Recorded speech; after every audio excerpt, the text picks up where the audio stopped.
ఏమన్నాడు ఇంకా మళ్ళీ ఎవరు లేదు, అది ఎక్కడికో పార్ని వెళ్ళిపోయిందంట, దాన్ని తీసుకొని పోతున్నాడు రై రై చెప్పండి. ఆ సాంగ్ మాత్రం చాలా బాగా నచ్చింది, పాడాడు మీకు ఎలా ఉంది? సూపర్. కానీ ఆ సాంగ్ చూసే కదా మళ్ళీ ఎవరు రమ్మంటే అది పార్ని వెళ్ళిపోయిందని చెప్పా, లేదా దాన్ని కూడా తీసిపోయి పార్కు ఆడుకో రై రైమని, అందుకని మంచి డ్రెస్ వేసుకుని వచ్చా. చెప్పండి ఇంకేంటి. సాంగ్ అయితే చాలా బాగా చేశాడు, సాంగ్ అయితే చాలా బాగా నచ్చింది, బాగా చేశాడు సాంగ్. ఇప్పుడు వచ్చి రామ్ చరణ్ ఎప్పుడు అలాంటి సాంగ్ కూడా ఎప్పుడు వేయలేదు, అంత బాగా చేశాడు డ్యాన్స్. నాకు బాగా అనిపించింది. అసలు నేనే నేర్పిద్దాం అనుకున్నాను కానీ రామ్ చరణ్కి ముందు నాకు డ్యాన్స్ వచ్చా రాదని. జానీ మాస్టర్ అవాయిడ్ చేస్తారా? జానీ మాస్టర్ అవాయిడ్ చేయడం అంటే ఒకళ్ళు నాకు వచ్చింది అనుకో నేనే నేర్పిద్దాను, కానీ మనకు రాదు కదా, ముందు మనం నేర్చుకున్నప్పుడు ఆయన దగ్గరికి వెళ్ళాలి, అది మ్యాటర్.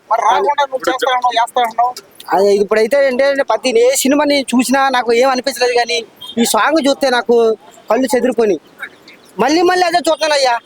ఏ యూట్యూబ్ చూసినా, ఏ ఫేస్బుక్ చూసినా, ఏ గూగుల్ కొట్టినా ఆ సాంగ్ వస్తుంది. నాకు అది చాలా బాగా నచ్చింది. ఇప్పుడు మళ్ళీ ఎవరిని రమ్మంటే నేను పార్ని వెళ్తా, మళ్ళీ ఎవరిని రైడ్ ఏమని తీసుకుపోతా. ఎవరితో పోయిందిరా మీ ఫారెన్? అయితే ఇప్పుడు ఈ చిరుత పాటలో చిరుత సినిమాలో ఉన్న ఒక పాటతోని కంపేర్ చేస్తున్నారు, సేమ్ అట్లనే డాన్స్ ఉందని విమర్శకులు కొంతమంది అంటారు. అయ్యా వైట్ షర్ట్ తెల్లగా ఉండదు, ఇంకో షర్ట్ ఏమో పువ్వులు ఉంటాయి, షర్ట్లు మారుతూ ఉంటాయి, అంతేగాని పాటను చూసి అదే పాటని అనుకోకూడదు కదా.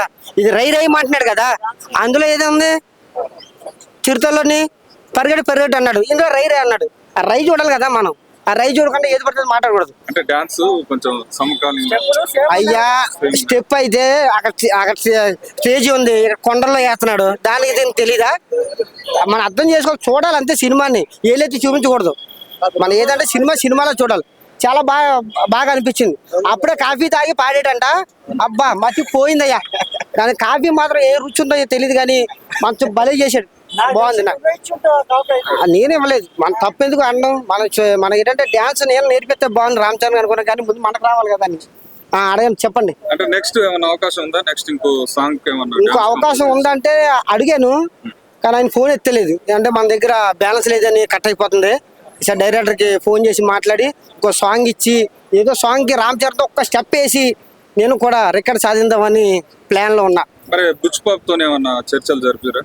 ఫోన్ చేస్తున్నాం కదా, లిఫ్ట్ చేస్తలేదు, ముందు నా దాంట్లో బ్యాలెన్స్ లేదు, ముందు నాకు బ్యాలెన్స్ చేయించండి, రీఛార్జ్ చేస్తే నేనే ఫోన్ చేస్తాను డైరెక్టర్.